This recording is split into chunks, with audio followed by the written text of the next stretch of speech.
बातमी जालन्यामधून आहे। जालन्यामधील व्यापाऱ्याची फसवणूक करणाऱ्या आरोपीकडून तब्बल 45 लाख रुपये जप्त करण्यात आलेत। जालना आर्थिक गुन्हे शाखेने ही मोठी कारवाई केली। 250 कोटींचं कर्ज देतो असं म्हणत जालन्यामधील व्यापाऱ्याला 2.5 कोटींचा गंडा घालण्यात आला होता।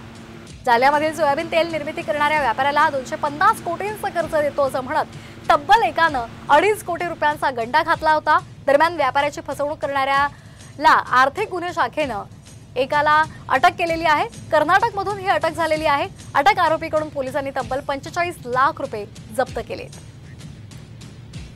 आपण पाहतोय जालन्यामधील दृश्य आहेत। जालन्यामधील व्यापाऱ्याची फसवणूक करणाऱ्या आरोपीला अटक करण्यात आलेली आहे आणि त्याला तब्बल 45 लाख रुपये त्याच्याकडून जप्त करण्यात आले। जालना आर्थिक गुन्हे शाखेने ही मोठी कारवाई केलेली आहे। या संदर्भात अधिक माहिती घेऊयात आमचे प्रतिनिधी अक्षय शिंदे यांच्याकडून। अक्षय, जालन्यामध्ये गुन्हे शाखेने मोठी कारवाई केलेली आहे, काय अधिकचे अपडेट्स? खरं तर जालन्यामध्ये काही दिवसांपूर्वी एक व्यापाऱ्याची जी ती फसवणूक झाल्याची उघडकीस आलं होतं। जवळपास 250 कोटीचं कर्ज देतो म्हणून 2.5 कोटीची जी आहे ती फसवणूक झालेली होती आणि या संदर्भात आर्थिक गुन्हे शाखेने 8 दिवसापूर्वीच त्या आरोपीला कर्नाटकेतून अटक केलेली आहे। मात्र आज त्यांच्याकडून त्या आरोपीकडून तब्बल 45 लाख रुपये एवढी जी कॅश आहे ती हस्तगत करण्यात आलेली आहे आणि अजून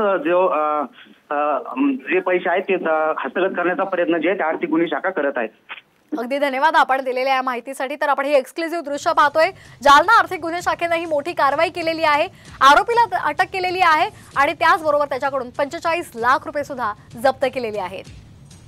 तर हे एक्सक्लुझिव्ह दृश्य आपण पाहतोय साम टीव्हीच्या माध्यमातून। कर्नाटकमधून त्याला अटक करण्यात आलेली आहे आणि त्याच्याकडून 45 लाख रुपये जप्त केलेत।